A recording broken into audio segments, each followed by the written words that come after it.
Suami tembaki selingkuhan istrinya saat lagi berduaan di semak-semak.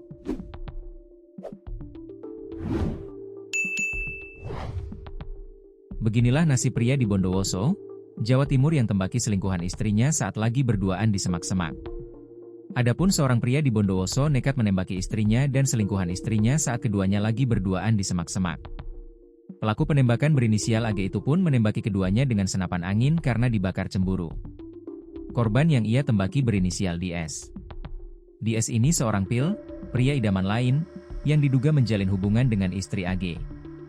AG sudah mengintai lama, dan pada kesempatan yang pas ia menembak DS di areal persawahan Desa Sukodono, Kecamatan Pujer, Selasa, 12 Agustus 2025, lalu.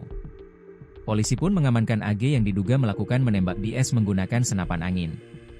Dari pengakuan AG, penembakan itu terjadi sekitar pukul 1.30 waktu Indonesia Barat. Kapolres Bondowoso, AKBP Harto Agung Cahyono mengatakan, kejadian ini bermula dugaan perselingkuhan yang dilakukan oleh istri pelaku AG. Kemudian AG mencoba menyelidiki dengan mencari keberadaan istrinya dan memergoki DS di semak-semak di sekitar persawahan. Di sana, AG mengintip DS bersama seorang perempuan yang dicurigai sebagai istrinya. Lantas AG menembakkan senapan angin itu dan mengenai leher korban. Setelah ada penembakan, sosok perempuan yang bersama DS lari, kata Kapolres saat rilis, Senin, 25 Agustus 2025. Tidak dijelaskan apakah DS mengalami luka akibat tembakan itu, dan apakah benar perempuan yang malam itu bersamanya adalah istri AG. Ia menjelaskan, semula korban DS bingung siapa yang menembaknya. Tetapi DS akhirnya tahu bahwa AG sebenarnya sudah melakukan penyelidikan atas dugaan perselingkuhan istrinya sendiri.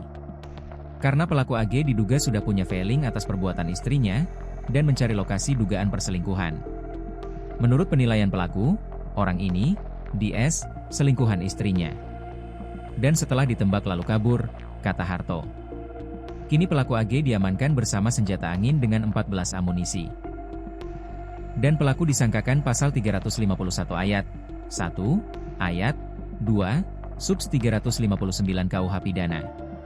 Ancaman hukumannya selama-lamanya 5 tahun, pungkasnya.